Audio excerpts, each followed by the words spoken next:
പിന്നെ അവിടെ ഔലിയാക്കന്മാരെ ഒന്ന് പരിഹസിക്കാൻ നോക്കുന്നുണ്ട് ഇയാള്.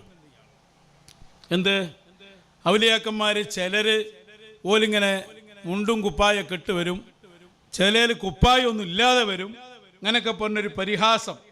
അതാണല്ലോ പിന്നെ വരെ ജോലി. അതൊന്ന് കേട്ടോളൂ.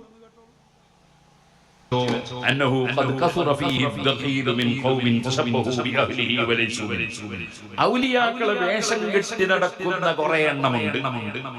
അവർ ഔലിയാക്കളെ മാതിരി ചിലപ്പോൾ ഒരു നല്ല ഒരു നീണ്ട തസ്ബീഹുമാലയും ഒരു നല്ല തലയെക്കെട്ടും നല്ല ഒരു തലയെക്കെട്ടും വലിയ താടിയും, ചിലപ്പോൾ അങ്ങനത്തെ ചില പരിപാടി. ചിലര് തീരെയുള്ള എല്ലാം കണ്ട് അയച്ചു കളഞ്ഞിട്ട് ഞാൻ നേരത്തെ പറഞ്ഞതുപോലെ കുപ്പായവും കൂടി അതങ്ങനെ അതുകൊണ്ട് കുപ്പായ ഇടാത്തവർക്ക് മോശക്കാരെന്ന് പറഞ്ഞ അർത്ഥമില്ല. ചിലർ ഓരോ വേഷം കെട്ടല, ഓരോരുത്തർക്ക് പറ്റിയ വേഷം.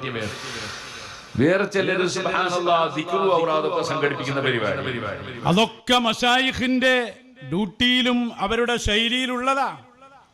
പരിഹസിക്കയല്ലേ താങ്കൾ? ആ പരിഹാസം കാട് കയറുന്നു എന്ന് സ്വയം മനസ്സിലാക്കിയപ്പോ ചോദ്യം വരുമല്ലോ, ഔലിയാക്കന്മാര് ഏത് ഡ്രസ്സ് ധരിക്കണം എന്ന് ഓലല്ലേ തീരുമാനിക്കാം. ഡ്രസ്സ് ധരിക്കണ്ട തന്നെ ചിലപ്പോൾ തീരുമാനിക്കും. അതൊക്കെ ഓൽക്ക് അല്ലാഹുവില്ലെന്നുള്ള നിർദ്ദേശപ്രകാരല്ലേ. ഔലിയാക്കന്മാർക്ക് പറഞ്ഞൊരു വേഷമുണ്ടോ? അങ്ങനെ ഒരു വേഷം തന്നെയല്ല.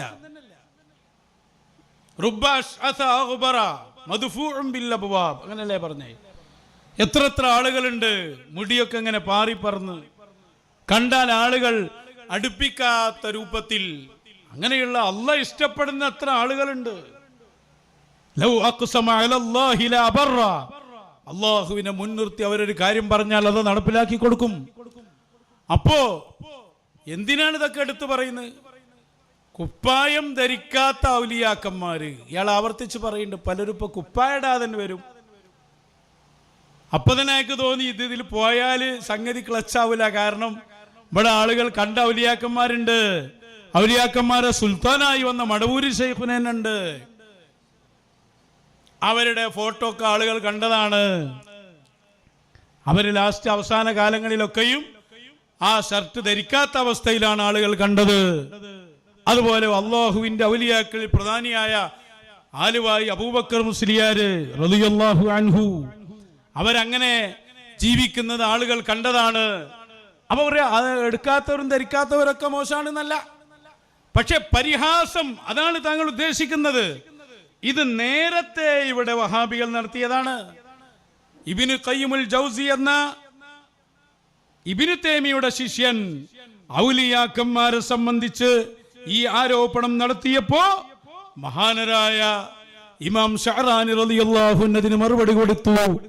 മഅന്ന കശ്ഫർ റഅസി, കണ്ടോ, തല തുറന്നിടുക എന്നത്, വഖൽഉൽ ഖമീസ്, കുപ്പായം അഴിച്ചു വെക്കുക എന്നത്, വഖഅ ലി റസൂലില്ലാഹി സ്വല്ലല്ലാഹു അലൈഹി വസല്ലം, അത് ഹബീബായ തങ്ങൾ വരെ ചെയ്തതാണ്. ഫഖദ റവ തുർമുദി അന്ന റസൂലുള്ളാഹി സ്വല്ലല്ലാഹു അലൈഹി വസല്ലം കാന യഖ്റുജു ഹുവ വസ്ഹാബുഹു യഊദൂന അൽമർളാ ഫി അഖ്സൽ മദീന, മദീനയുടെ അങ്ങേയറ്റം അവിടെയൊക്കെ സ്ഥിതി ചെയ്യുന്ന രോഗികളെ കാണാനും മറ്റും പലപ്പോഴും അവിടുന്ന് യാത്ര പോകും. ബിലാ ഖമീസിൻ, അവിടുന്ന് ഖമീസ് ധരിക്കാത്ത അവസ്ഥയിൽ, വലാ ഇമാമ, തലപ്പാവില്ലാത്ത അവസ്ഥയിൽ, വലാ നഅൽ, ചെരുപ്പില്ലാത്ത അവസ്ഥയിൽ പോയിട്ടുണ്ട്, ഖുഫയില്ലാത്ത അവസ്ഥയിൽ പോയിട്ടുണ്ട്. അതൊക്കെ അവരുടെ ഓരോ സമയങ്ങളാണ്, അതൊക്കെ അവര് തീരുമാനിച്ചോളും. നിങ്ങൾ അതിന് ഇടങ്ങാറാകേണ്ട കാര്യമില്ല. അപ്പൊ നിങ്ങൾ നോക്ക്, സ്വയം ഔലിയാകുക, മശായിഖന്മാരുടെ വേഷത്തെ പരിഹസിക്കുക, അതാ ഞാൻ പറഞ്ഞു ഇവരെ പോലെ നശിച്ച ഒരു ടീം വേറല്ല. അത് നിങ്ങൾ തെളിയിച്ചുകൊണ്ടിരിക്കുകയാണ്.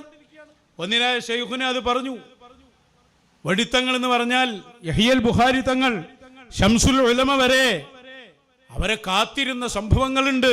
ആ മഹാനെയാണ് നിങ്ങൾ ചെറുവണ്ണൂരിൽ വെച്ച് അവരെ ആക്രമിക്കാൻ ശ്രമിച്ചത്. ഇന്നും അതിന്റെ ശാപം അവിടുന്ന് തീർന്നിട്ടില്ല. എന്നിട്ട് ശൈഖുന പറഞ്ഞു, അതുകൊണ്ട് തന്നെ ഈ ഗുണ്ടായിസവും ഈ ഫിത്നയും ഈ ഫസാദും ഇത് നടപ്പിലാക്കുന്ന നിങ്ങൾ സാക്ഷാൽ നിരീശ്വരവാദികളെക്കാൾ അധപ്പതിച്ചവരാണ്. ഒരു തർക്കവയിലില്ല.